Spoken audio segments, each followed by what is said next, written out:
millions of barrels of oil spilling from a source that was unknowable, a resource whose volume was unknown, and it continued relentlessly until just a few days ago.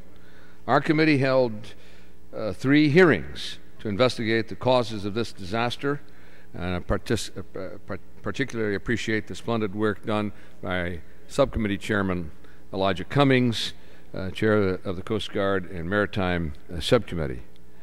While the causes for that disaster are still under investigation, there are some elements that are clearly known and that we must and can deal with, and that we do deal with in this legislation. That emerged also from our hearings.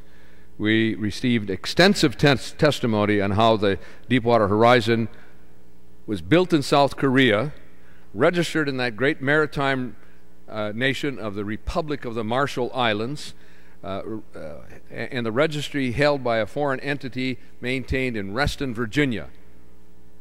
No accountability, no oversight, no responsibility, and no rigorous laws of the country of registry to govern the MODU, the drilling unit. And the vessel itself was not, because it was registered in the Marshall Islands, not subject to the safety inspection standards, the rigorous standards of the U.S. Coast Guard that a U.S. flagged vessel would be subject to. We also learned that shortcuts were taken in the development, approval, and implementation of oil spill response plans for the Deepwater Horizon drilling operation. Those response plans are totally inadequate to address a worst-case scenario. We also learned that in May of 2008, the Minerals Management Service of the previous administration exempted BP from filing an oil spill response plan. Exempted, because they're a big, worldwide, multi-billion-dollar corporation with experience in deepwater drilling. In their permit, they filed a 52-page document that said, in the unlikely event of a surface or subsurface spill, we are capable of handling with existing industry technology up to 175,000 barrels a day. They couldn't handle what came out of that, and they couldn't measure what came out of that oil reservoir.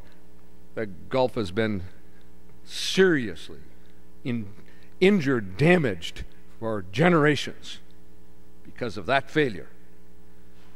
It also demonstrated the limits of the inadequacy of the limits of liability, including financial responsibility for the responsible parties. Inadequate, insufficient to address a worst-case scenario for release of oil in an offshore operation. The expected costs will be in the tens of billions. And even though BP agreed to set aside $20 billion in agreement with President Obama as an escrow to cover potential costs, $75 million cap that exists in current law is grossly inadequate and must be repealed, and it is repealed in this in our version of this legislation. And we also investigated the unprecedented use of 1.5 million gallons of chemical dispersants. Our witnesses called into question the potential short-term and long-term impacts that increased use of these dispersants, such as Corexit, would have on the waters, the water column, and the aquatic creatures and the plants in the Gulf of Mexico.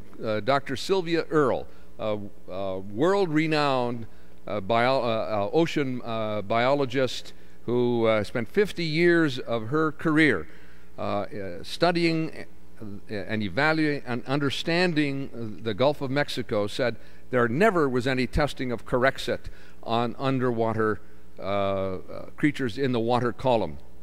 That Corexit itself was determined to be toxic to the human respiratory system, to adverse effects on kidney and lungs and heart, and yet it was used extensively, well over 1 million gallons of it as a dispersant in the response to the oil spill.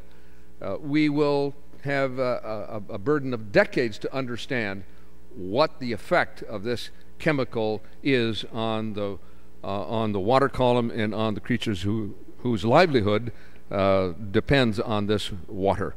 Our provision has several provisions to address liability, financial responsibility, improvements in safety, increased oversight of oil spill responses, improvements in environmental protection.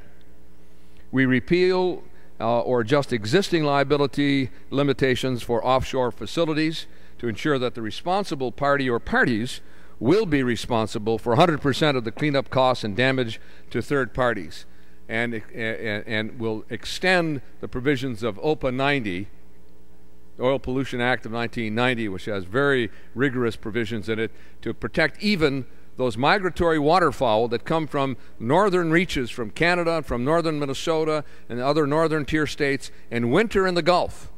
Our state bird, the loon, winters in those marshes that are now oil infested, and I want to be sure that BP pays for every oiled loon that are the joy of Minnesotans in the summer as we recreate outside and enjoy our great outdoors. I reserve the balance of my time. The gentleman from Minnesota reserves the balance of his time.